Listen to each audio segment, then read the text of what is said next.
Okay. So the best way to remember the civil rights, there's a lot of stuff you guys have to remember, and I'm really proud of how you guys are doing things. But I have broken it up into, I kind of, so you can categorize it from legislation to the different activists to, we're going to look at the women's movement to the protests. So hopefully you can chunk it together in your mind and it'll help you remember and you won't get overwhelmed. Now, let's look at the legislation first. There are like 4 different things that you want to be familiar with. Now, I have dates here. Just know that most of the Civil Rights Act, legislation happened during the 1960s. Okay. That'll help you tremendously. Now, the first thing here, the Civil Rights Act of 1965 happened to be the Voting Rights Act, but they may not say that. They may just say Civil Rights Act of 1965.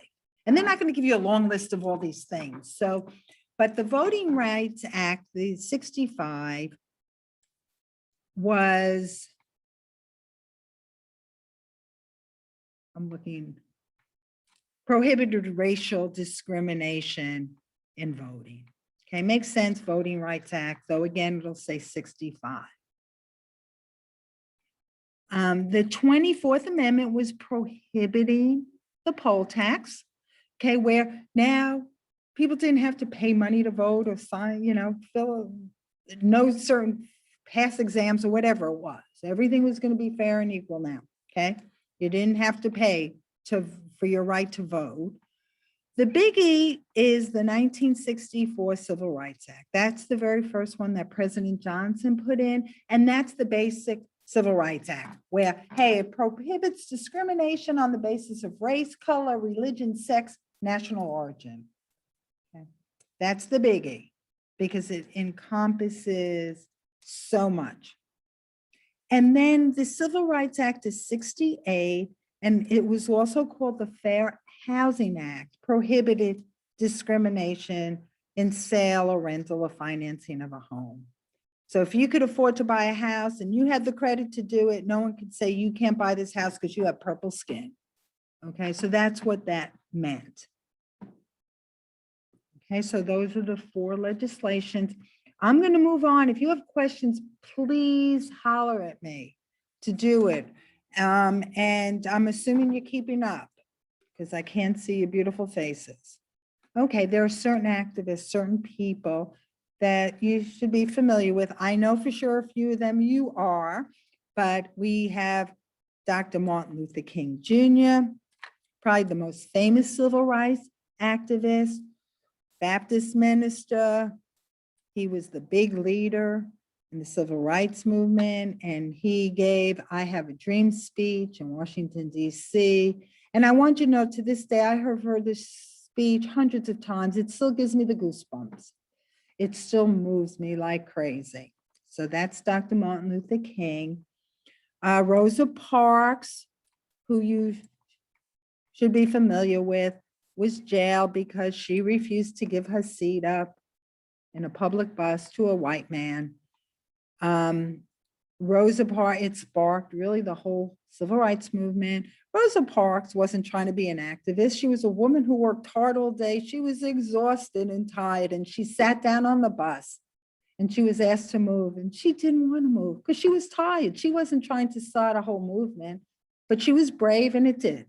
Okay, so that was Rosa Parks. This guy, let me move him down here, John Lewis. I don't know if you remember when we showed a pear deck of someone's funeral walking over a bridge in Mississippi, okay? And this was the Edmund Pettus Bridge, and he led a demonstration, a peaceful demonstration over this bridge. So when he passed away, they had his funeral there. John Lewis, civil rights activist. And we'll talk more about Bloody Sunday in a moment. We have the Black Panthers, challenge police brutality in the African-American community. The thing is, pretty much the civil rights movement was peaceful, and that's why it worked. It was nonviolent, except maybe on the part of the police. but the people involved. But the Black Panthers were a little more radical, but they didn't go around ripping up the place either. But they felt that the way they challenged brutality is considered a little more radical than a Martin Luther King or a John Lewis. And then we have Malcolm X. He was a prominent figure in the Nation of Islam. He spoke a lot about Black pride, Black nationalism, race pride, and so forth. He mellowed out a lot after too, but he was very, very important in this movement. Okay, so you have these 5 people. Let's see. Okay, let's look at the women's movement. We have Betty Friedan, Gloria Steinem, Title IX, and Roe versus Wade. I'm going to move this down. I'm going to explain to you quickly, because we don't have a whole lot of time, why Betty Friedan. She wrote this book, Feminine Mystique. Great. Well, the thing with it was, up until this book was written, there were millions of women in this country who were educated. Maybe they had college degrees. They sure had high school degrees. And they felt at the time, the way our culture was, that a woman had to stay home and be a mommy and be a wife. And there were a lot of women out there that just didn't feel right about what they were doing. They were very unhappy, but they never voiced it. Some women weren't quite sure why they weren't happy. And Betty Friedan came out with this book. And it said, there are women out there, it's okay if you don't want to just be a wife and a mommy and you want something more in your life. And you could balance it and do it. And women said, yeah, this is what I want. This is why I am so unhappy. And that is why this book, and she was so famous. Yeah, she was a women's activist, but this book spurred this whole movement. Oh, let me get this the right side up. Gloria Steinem. Okay, let me just get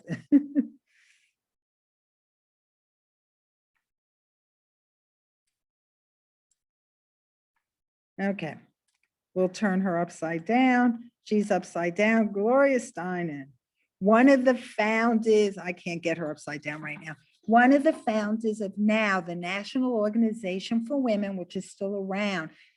She was a leader and a spokesperson for the American feminist movement. One of the first women, along with Betty Friedan, who spoke out for women's rights.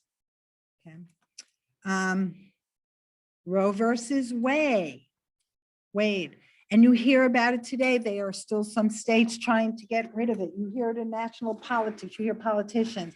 They want to get rid of Roe versus Wade, but basically it protected women's right to have an abortion. It made abortion legal in this country without excessive government restriction. And that's up to interpretation because every state has laws about abortion. Texas keeps strengthening their laws and so forth. Every state is different, but that's what Roe versus Wade is. When you hear it on the news, you will know now.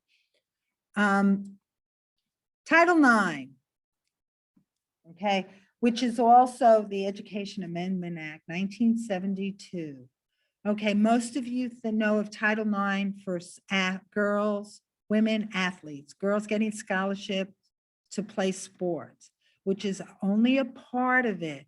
Title IX also opened up places for women to get into law school, to get into medical school. Before that, there was such restrictions. So maybe a law school would have, out of 50 spots in a term, maybe have 2 spots for girls, even though they may have been brilliant. And the same thing with medical school. And now the government said, hey, you're getting federal aid. You have to make more spots available for women.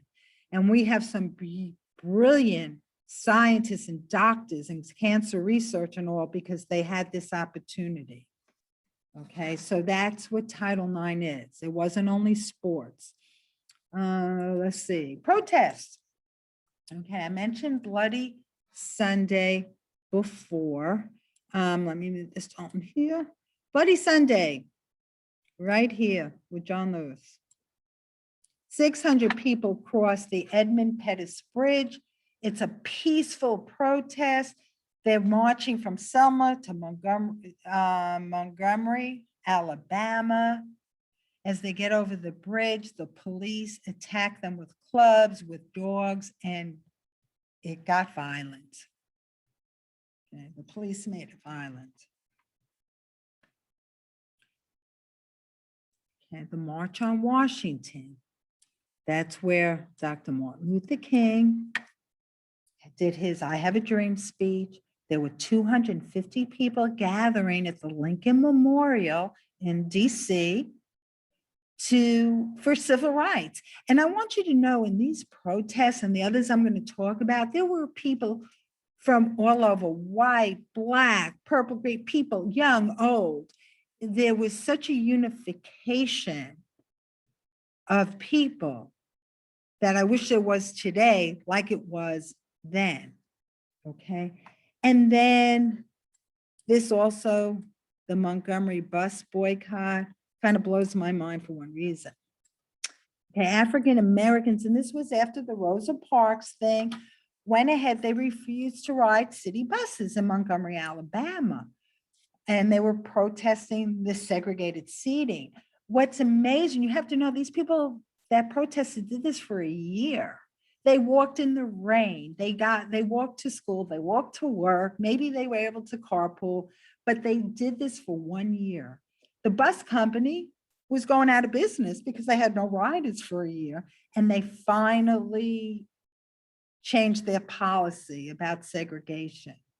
So again, a peaceful resistance, but a year that people were so committed, and that's amended. You have to give them credit for that.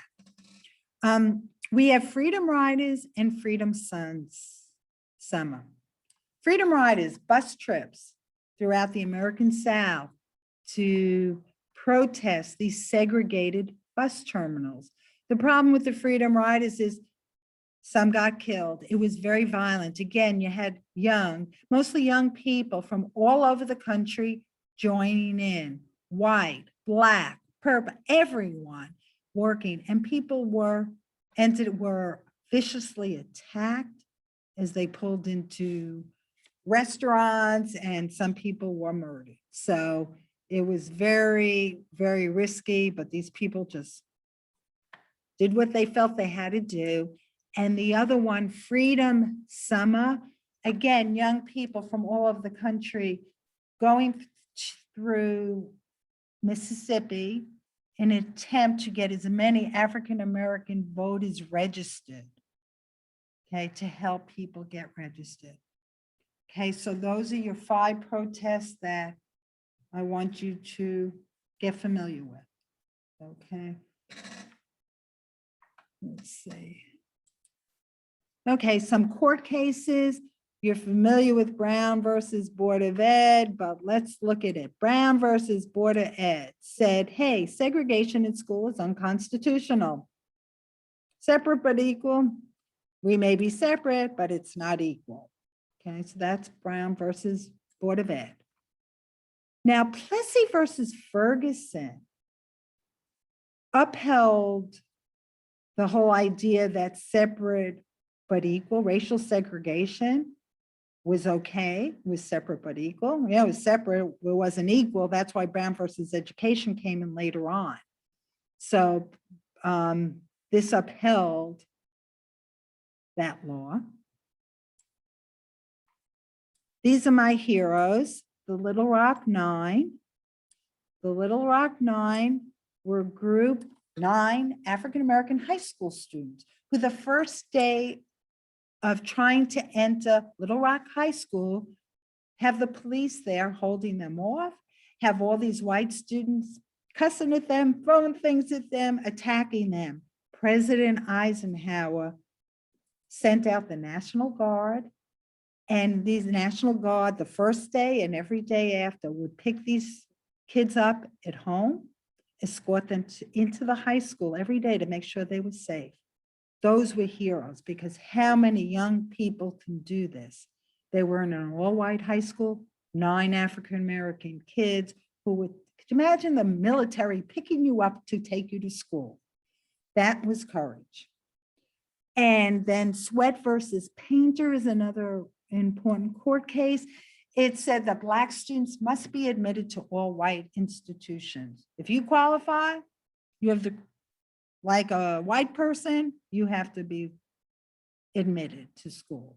Okay, so those are our court cases that I want you to remember. Okay, now we're going to look at quick civil rights for Native Americans. There were two different organizations formed. First of all, there was this whole thing, big time in the 1970s, the American Indian movement, and it addressed systemic issues of poverty and police brutality against Native Americans. And then there was the National Indian Education Association, and it looked at education issues, but it wasn't only American Indians, Native Americans, it was Alaska Natives, the Inuits, and it was Native Hawaiian people in the United States. So it was trying to help all the education issues and problems that Native Americans had. And then we have civil rights for, I'm looking at the time, sorry, folks. Oh my God, we have time, okay. Civil rights for Latin Americans.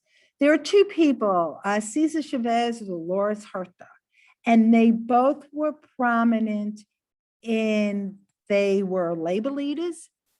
I'm gonna put Cesar down here. He was a businessman. He was a Latin American civil rights activist, and he helped Latin Americans. Dolores Huerta, also she was a co-founder along with Chavez. And one of the things that they did was they formed the United Farm Workers of America, which was a labor union for farm workers in the United States. A lot of the farm workers were migrant workers. And so they did wonderful things for that. And we still have the United Farm Workers today. Let's see, the Raza United Party. This was mostly, it was in the early 1970s, and it was a Texas thing and Southern California because of the large Mexican-American population. And it was created just for national pride, nationalism, and pride in oneself. So they were hoping this political party would be strong enough to get candidates through that they believed would help them. Okay, we have LULAC. LULAC is here today. LULAC, we have a LULAC club here at Allen High School. And LULAC was established in ethnic discrimination against Latinos in the United States. Okay, so we have that.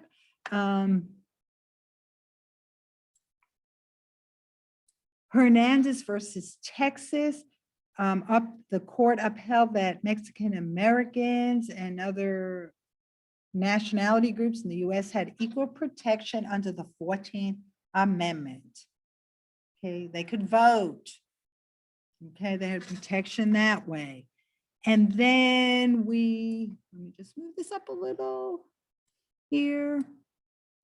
And then the Chicano mural movement. I don't know if you remember seeing, I know I showed my class those videos on the beautiful paintings and wall paintings. It was on houses and projects and schools to depict Mexican-American culture. So it's a whole cultural movement, one's culture. Okay, so I know this is so fast. Any questions? I'm very proud. Thank you for coming. Kick butt on the test. I know you'll do really well. Just take your time on it. Don't rush through it, and you'll be great. Have the rest of the days good. And I'll see you around, folks. Bye-bye.